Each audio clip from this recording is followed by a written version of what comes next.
The ISV Prometheus drifted silently through the inky void of deep space, its sensors probing the endless expanse for any sign of life or anomaly. Captain Zora Voss stood on the bridge, her piercing blue eyes fixed on the viewscreen, as stars streaked past. It had been months since their last planetary survey, and the crew was eager for a new discovery.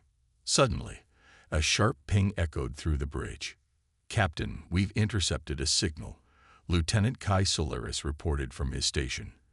"It's unlike anything we've encountered before." Zara turned to face her science officer. "What do you mean, Lieutenant?" Kay's brow furrowed as he analyzed the data streaming across his screen. "The signal is highly structured and appears to be artificial in origin. It's emanating from a star system approximately 3 light-years from our current position." Zara's heart raced at the implications. An artificial signal could mean intelligent life, a discovery that would change the course of human history. She glanced around the bridge, taking in the eager faces of her crew. They had all signed up for this mission, knowing the risks and the potential for greatness. "Set a course for the signal's origin," Zara ordered, her voice steady despite the excitement bubbling within her. "Let's find out what's out there." As the Prometheus leaped into warp, Zora couldn't shake the feeling that they were on the cusp of something extraordinary. The signal, with its complex patterns and rhythms, seemed to call to her, drawing her toward an unknown destiny. Days later, the Prometheus dropped out of warp at the edge of a binary star system. Zara stared in awe at the twin suns, one a brilliant blue-white and the other a smaller, dimmer red. Planets of varying sizes orbited the stars, but it was the third world from the center that captured her attention. "Captain, the signal is coming from the third planet," Kai reported, his voice tinged with excitement. "Preliminary scans indicate a nitrogen-oxygen atmosphere, liquid water, and signs of advanced technology." Zara felt a thrill rush through her. This was it, the moment they had all been waiting for. "Hail them," she ordered, straightening her uniform as she prepared to make first contact. Moments later, the view screen shimmered, and an alien face appeared. Zara's breath caught in her throat as she took in the being's appearance. It had smooth, silver skin, iridescent eyes, and a slender build. A series of intricate markings adorned its high forehead, and its expression was one of cautious curiosity. "Greetings," Zara began, her voice calm and steady. "I am Captain Zora Voss of the ISV Prometheus, representing the Interstellar Alliance of Earth. We come in peace, seeking to establish contact with civilizations beyond our own." The alien's eyes widened slightly, and it tilted its head as if listening to a translation. Then it spoke in a melodic, almost hypnotic tone. "Welcome, Captain Zora Voss. I am High Counselor Xander of the Keltar. Your arrival has been long awaited." Zora's brow furrowed in confusion. Long awaited. How could the Keltar have known they were coming? She pushed the thought aside, focusing on the historic moment unfolding before her. As the conversation continued, Zora learned of the Keltar civilization's plight. Their world, once a thriving utopia of advanced technology and harmonious living, was on the brink of collapse due to a mysterious energy crisis. The Keltar had sent out the signal in a desperate attempt to find help from the stars. Xander's words took on a grave tone as he explained the situation. "Our planet's core is destabilizing, and our energy reserves are nearly depleted. We have exhausted every option available to us. Your arrival, Captain, is our last hope." Zora's heart ached for the Keltar and their dire circumstances. She knew the Interstellar Alliance would do everything in its power to aid this newly discovered civilization. Little did she know, her role in the Keltar's fate would be far more significant than she could have ever imagined. As the Prometheus entered orbit around the Keltar homeworld, Zora prepared to disembark, her mind racing with the possibilities and challenges that lay ahead. The mysterious signal had led them to this moment, and now, the future of two worlds hung in the balance. As the Prometheus touched down on the Keltar homeworld, Zara and her away team were greeted by a delegation of high-ranking officials. The alien landscape stretched out before them, a tapestry of shimmering silver spires and pulsing energy conduits. Despite the planet's advanced technology, signs of decay and neglect were evident in the crumbling infrastructure and dimming lights. High Counselor Xander stepped forward, his iridescent eyes fixed on Zora. "Captain Voss, on behalf of the Keltar people, I welcome you to our world. Your presence here is a beacon of hope in our darkest hour." Zora nodded respectfully, her curiosity piqued by the High Counselor's cryptic words. "Thank you, High Counselor. We are honored to be here and eager to learn more about your situation." As they walked through the winding streets of the Keltar capital, Xander explained the depth of their energy crisis. The planet's core, once a stable source of power, had begun to fluctuate and decay, causing widespread system failures and environmental instability. The Keltar had tried everything to stabilize the core, but their efforts had been in vain. "Our scientists have determined that the core's instability is linked to a fundamental imbalance in the fabric of our reality," Xander said, his voice heavy with worry. An ancient prophecy foretold this crisis and the arrival of a savior from beyond the stars. Zora's brow furrowed as she processed this information. "A savior? I'm not sure I understand." Xander stopped and turned to face her, his expression intense. "The prophecy speaks of a child born from the union of two worlds, a being who will possess the power to restore balance to our planet and usher in a new era of prosperity." A chill ran down Zora's spine as the implications of Xander's words sank in. "And you believe this savior is connected to our arrival?" Xander nodded solemnly. "The prophecy is clear, Captain. The savior will be born from the union of a Keltar and a being from another world. Our seers have long awaited this moment, and now, with your arrival, the pieces are falling into place." Zora's mind reeled as she struggled to process the enormity of the situation. The fate of an entire civilization rested on a prophecy, and somehow she and her crew were now entangled in its fulfillment. As they continued their tour of the Keltar capital, Zora couldn't shake the feeling of unease that had settled over her. The desperation in the eyes of the Keltar people, the weight of their expectations, and the looming specter of the prophecy all combined to create a sense of suffocating pressure. Later, in the privacy of her guest quarters, Zora pored over the data the Keltar had provided on their energy crisis. The readings were unlike anything she had ever seen, and the scientific explanations offered by the Keltar scientists only served to deepen the mystery. A chime at the door interrupted her thoughts, and Zora looked up to see Kai standing in the entrance, his expression troubled. "Captain, I've been analyzing the data on the planet's core instability," he said, his voice low and urgent. "I think there's more to this prophecy than the Keltar are letting on."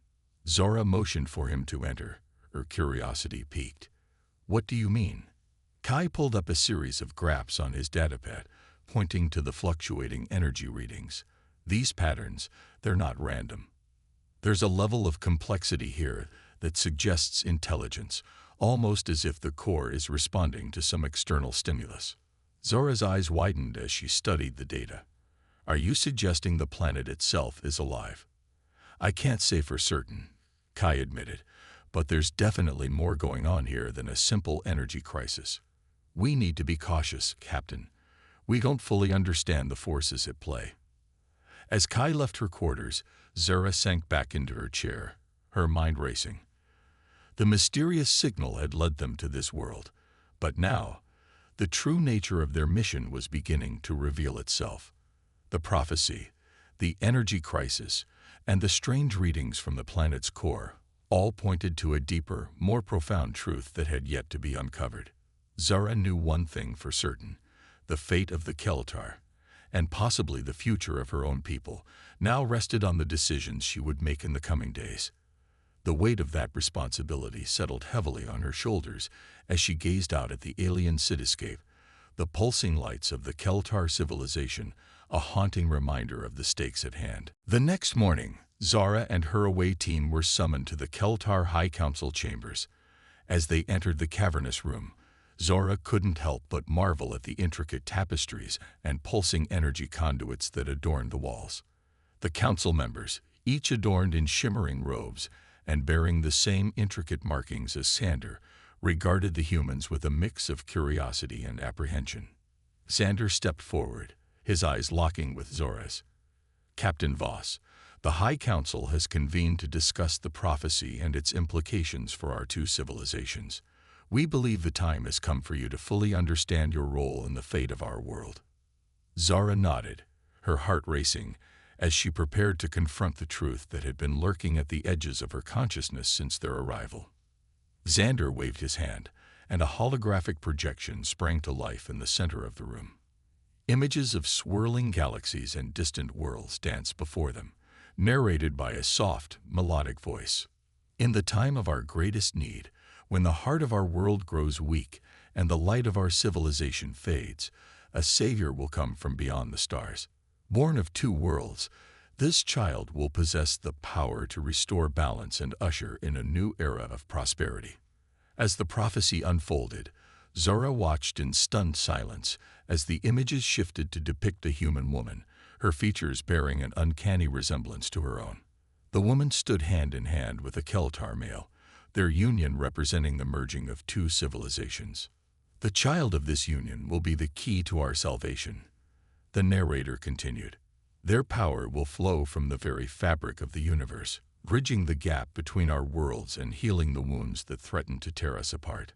The projection faded, and Zora found herself at the center of attention, the eyes of the High Council fixed upon her. Xander's voice was soft but insistent. "Captain Voss, our seers have confirmed that you are the one spoken of in the prophecy. Your arrival on our world was no coincidence, but rather the fulfillment of a destiny long foretold." Zora's mind reeled as she struggled to process the implications of Xander's words. Her, a savior, the mother of a child who would somehow heal an entire planet. It was too much to comprehend. I don't understand," she stammered, her voice trembling. "How can I be the one? I'm just a starship captain, not some prophesied savior." Xander's expression softened, and he placed a comforting hand on her shoulder. "Destiny often chooses those who least expect it, Captain.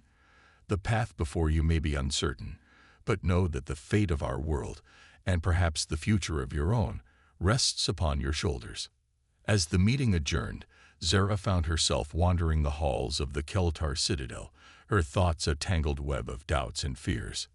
The prophecy had placed an enormous burden upon her, and the thought of bearing a child, let alone one with the power to save an entire civilization, was overwhelming. Lost in her thoughts, Zora didn't notice Kai's approach until he was standing beside her, his expression one of concern. "Captain, are you all right?" he asked, his voice low and urgent. Zora shook her head, a mirthless laugh escaping her lips. "No, Kai, I'm not. This prophecy, the expectations placed upon me, it's too much. How can I possibly be the one to save an entire world?"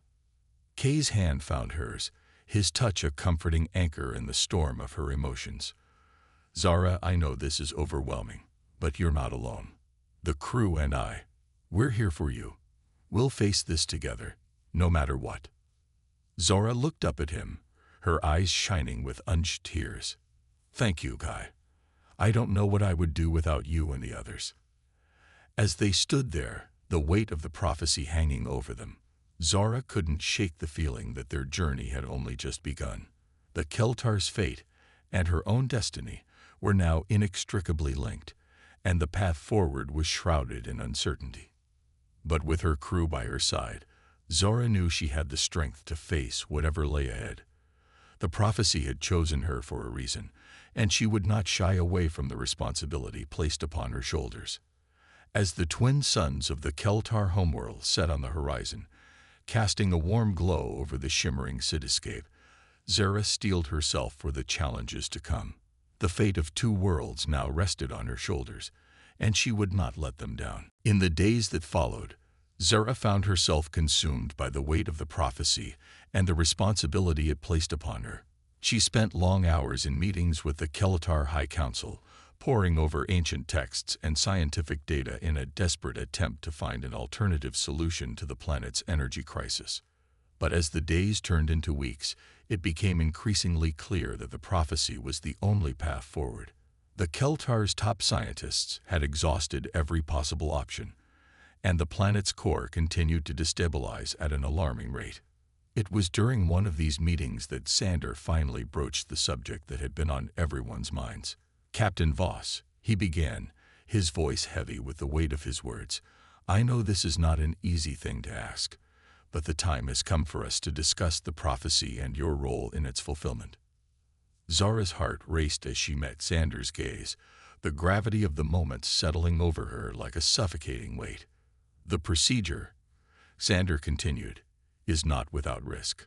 Our doctors have been working tirelessly to develop a way to ensure the compatibility of our two species, but there are still many unknowns." Zara's mind reeled as she processed the implications of Sander's words. The thought of undergoing a medical procedure to allow her to carry a half-human, half-Keltar child was overwhelming, to say the least. "I understand your hesitation, Captain," Sander said, his voice softening. "But please know that you would not be alone in this. Our entire civilization would be there to support you every step of the way." Zara closed her eyes, taking a deep breath as she tried to center herself. She thought of her crew, of the Interstellar Alliance back on Earth, and of the countless lives that hung in the balance. When she opened her eyes, there was a steely resolve in her gaze. "I'll do it," she said, her voice barely above a whisper, "for the sake of your world, and for the future of both our peoples." The next few days passed in a blur as Zara underwent a battery of medical tests and procedures. The Keltar doctors worked tirelessly to ensure her safety and the viability of the pregnancy, but even their advanced technology could not completely eliminate the risks. As the day of the procedure approached, Zara found herself spending more and more time with Kai. His presence was a comfort in the midst of the chaos, and she found herself drawing strength from his unwavering support. "You don't have to do this, you know," he said one night as they sat together in her quarters, the soft glow of the Keltar city lights casting shadows across his face. Zara smiled sadly, reaching out to take his hand. "But I do, Kai. The fate of an entire world rests on this. I can't turn my back on that, no matter how much I might want to." Kay's grip tightened on her hand, and she could see the emotion in his eyes. I can't bear the thought of losing you, Zara. You mean too much to me." Zara's heart swelled at his words, and she leaned in, resting her forehead against his. "You won't lose me, Kai, I promise. We'll get through this together, no matter what." The day of the procedure arrived, and Zara found herself lying on a surgical table, surrounded by a team of Keltar doctors. Sander and Kai stood nearby, their faces etched with worry and hope. As the anesthesia took hold and the world began to fade away, Zara's last thoughts were of the child she would soon carry, a child born of two worlds, destined to bring hope and healing to a civilization on the brink of collapse. She knew the road ahead would not be easy. The pregnancy would test her in ways she could never have imagined, and the birth of the child would be only the beginning of their journey. But as she slipped into unconsciousness, Zara felt a sense of peace wash over her. She had made her choice, and now all she could do was trust in the strength of her own spirit and the love and support of those around her. The future was uncertain, but one thing was clear: the fate of the Keltar, and perhaps the fate of humanity itself, now rested on the success of this desperate plan, and Zara would stop at nothing to see it through, no matter the cost. As the weeks turned into months, Zara found herself adapting to the strange new reality of her pregnancy. The Keltar had provided her with luxurious quarters within the citadel, and a team of their finest doctors monitored her health around the clock. But even with all the care and attention, Zara couldn't shake the feeling that something was different about this pregnancy. She had always been in tune with her body, but now it felt as though she was sharing it with another presence entirely. It started with the dreams, vivid, lucid visions that seemed to transport her to other worlds and times. In one, she found herself standing on a vast plain, the twin suns of the Keltar homeworld hanging low in the sky. In another, she was soaring through the stars, her body suffused with an energy she couldn't begin to understand. And then there were the abilities. Small things at first, like being able to sense the emotions of those around her or move objects with her mind. But as the pregnancy progressed, Zara found herself capable of feats she had never dreamed possible. She tried to keep these developments hidden from the Keltar doctors, but it wasn't long before they began to notice the changes in her physiology. Xander was fascinated by the reports, seeing them as further proof of the prophecy's truth. "The child is already beginning to manifest its power," he said during one of their regular meetings. "This is a sign, Captain Voss, a sign that we are on the right path." But not everyone saw Zara's pregnancy as a cause for celebration. As word of the prophecy and the impending birth spread throughout the Keltar population, tensions began to rise. There were those who saw the child as a savior, a beacon of hope in their darkest hour. But there were others who viewed it as an abomination, a violation of the natural order that would bring nothing but ruin to their world. Protests erupted in the streets, and Zara found herself the target of increasingly hostile rhetoric. The Keltar security forces did their best to keep her safe, but she could feel the weight of the people's fear and anger pressing down on her like a physical force. And then, on a day that started like any other, everything changed. Zara was in her quarters, trying to rest after a particularly vivid dream, when the first contraction hit. It was like nothing she had ever experienced before, a searing pain that seemed to radiate from her very core. The Keltar doctors were summoned immediately, and Zara was rushed to the Citadel's medical wing. Kai was by her side in an instant, his hand gripping hers tightly as the contractions grew stronger and closer together. For hours, Zara labored, her body racked with pain and exhaustion. But through it all, she could feel the child's presence, a warm, comforting weight in her mind that seemed to give her the strength to keep going. And then, with a final, agonized push, the child was born. The room fell silent as the doctors cleaned and examined the infant, their faces a mix of awe and disbelief. When they finally placed the child in Zora's arms, she understood why. The girl was beautiful, with smooth, silver skin and iridescent eyes that seemed to hold the secrets of the universe. But it was the energy that pulsed from her tiny form that truly took Zora's breath away. It was like holding a star in her arms, a being of pure light and power that defied all explanation. And as Zora gazed down at her daughter, she knew that her life would never be the same. The child, named Lyra in honor of the constellation that had guided the Prometheus to the Keltar homeworld, quickly became the center of attention. Emissaries from the Interstellar Alliance arrived to witness the historic birth, and the Keltar people celebrated in the streets, their fears and doubts momentarily forgotten in the face of this new hope. But even as the joy of Lyra's birth filled the Citadel, Zora couldn't shake the feeling that their struggles were far from over. The prophecy had been fulfilled, but the true test was yet to come. For Lyra was more than just a child. She was a symbol of the future, a bridge between two worlds that had been brought together by the most unlikely of circumstances, and it would be up to Zora, Kai, and all those who loved her to ensure that she fulfilled her destiny, no matter the cost. As Lyra grew, her unique abilities became increasingly apparent. By the time she was a toddler, she was already levitating her toys and communicating telepathically with those around her. The Keltar doctors were fascinated by her development, but for Zora and Kai, it was a constant source of both wonder and concern. They knew that Lyra's powers set her apart, not just from the Keltar, but from any being they had ever encountered. And while the prophecy had foretold her coming, it gave no guidance on how to raise a child who could bend reality to her will. Zora did her best to provide Lyra with a normal childhood, or as normal as possible given the circumstances. She and Kai took turns caring for her, teaching her about the world she had come from and the destiny that awaited her.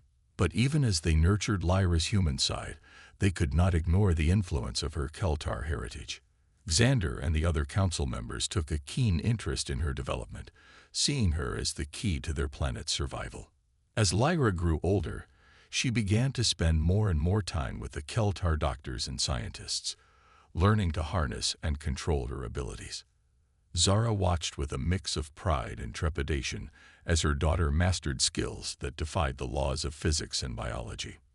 But even as Lyra's powers grew, so too did the unrest among the Keltar people. There were those who saw her as a savior, but there were others who feared the change she represented.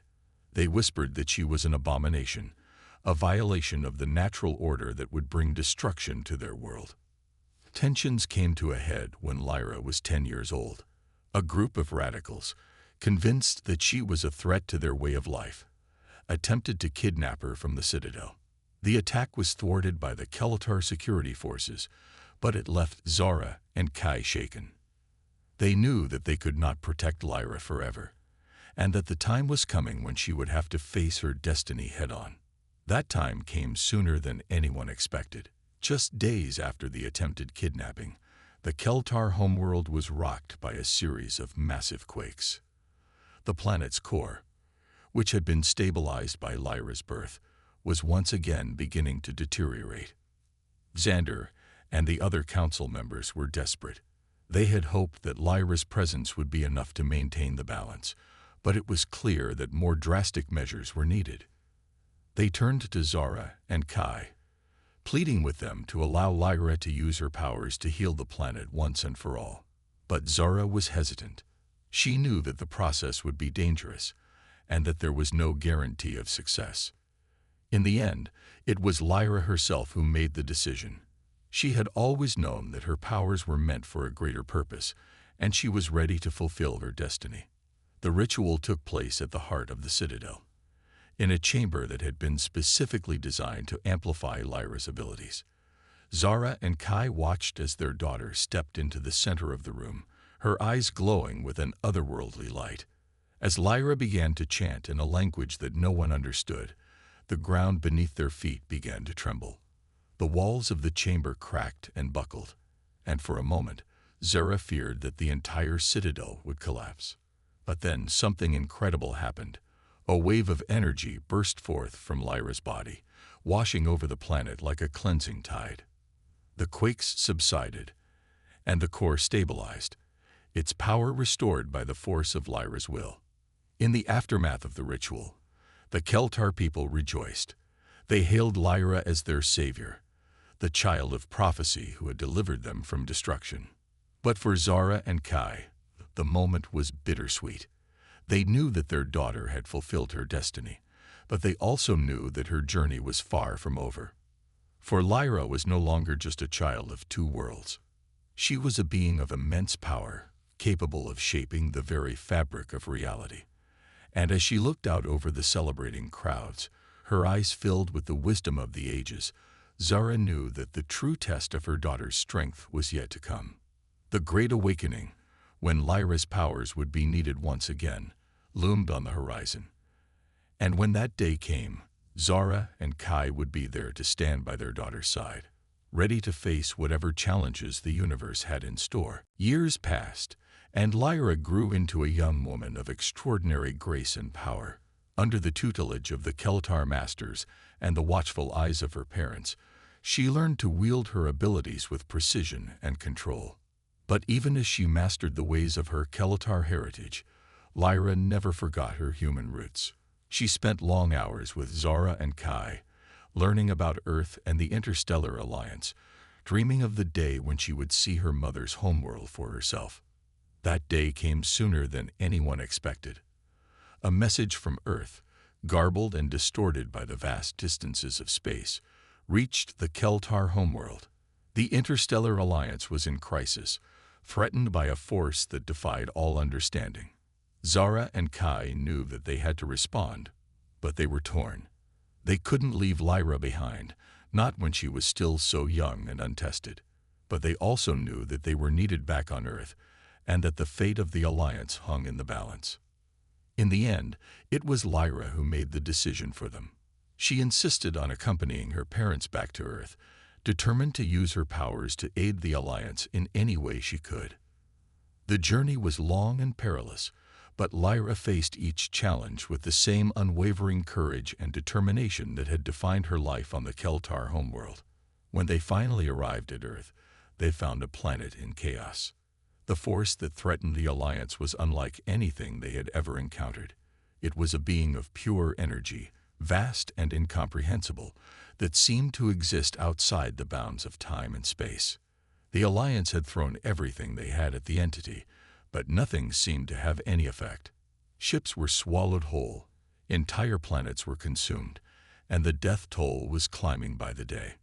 Zara and Kai knew that they had to act fast, but they also knew that they were outmatched. The entity was simply too powerful, too far beyond their understanding. But Lyra was not afraid. She had spent her entire life preparing for this moment, and she knew that her powers were the key to stopping the entity once and for all. With her parents by her side, Lyra confronted the entity at the heart of the crisis. It was a battle unlike any the universe had ever seen, a clash of powers that shook the very foundations of reality. Lyra poured every ounce of her strength into the fight, drawing on the energy of the stars themselves to fuel her abilities. She became a conduit for the power of the universe, a living weapon in the battle for existence. For a moment, it seemed as though the entity would emerge victorious. It lashed out with tendrils of pure darkness, threatening to engulf Lyra and everything she held dear. But Lyra would not be defeated so easily. With a final, desperate surge of power, she unleashed a wave of energy that shattered the entity's hold on reality. The darkness retreated, and for the first time in what felt like an eternity, there was light. In the aftermath of the battle, the Alliance rejoiced. They hailed Lyra as their savior, the child of two worlds who had delivered them from annihilation. But for Lyra, the victory was bittersweet. She had saved countless lives, but she had also glimpsed the true nature of the universe and the responsibilities that came with her powers. She knew that the Great Awakening was only the beginning, that there would be other challenges to come, other battles to be fought. And she knew that she would need all the strength and wisdom she possessed to face them. As she stood on the bridge of the Prometheus, looking out at the stars that had given her life, Lyra felt a sense of purpose wash over her. She was the child of prophecy, the bridge between worlds, and the guardian of the universe itself. And with her parents by her side, she knew that she was ready for whatever the future had in store. For she was Lyra, daughter of Zara and Kai, and she would not rest until the universe was safe, and all beings could live in peace and harmony. The end of this story marks a new beginning, a dawn of an era where the child of two worlds takes her rightful place as the protector and the beacon of hope for all of existence. Lyra's journey has only just begun, and the universe eagerly awaits the marvels she will bring forth.